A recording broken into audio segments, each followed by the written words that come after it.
To make the homemade ketchup, I got 1 can tomato sauce and added some vinegar, salt, sugar, then some onion powder, garlic powder, chaat masala, and Kashmiri chili powder.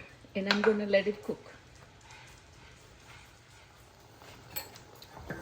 So looks like our ketchup is ready, and you can put the spices as per your taste. But if you like this recipe, please like, share and subscribe my channel. Thank you for watching. I'll see you next time. Bye bye.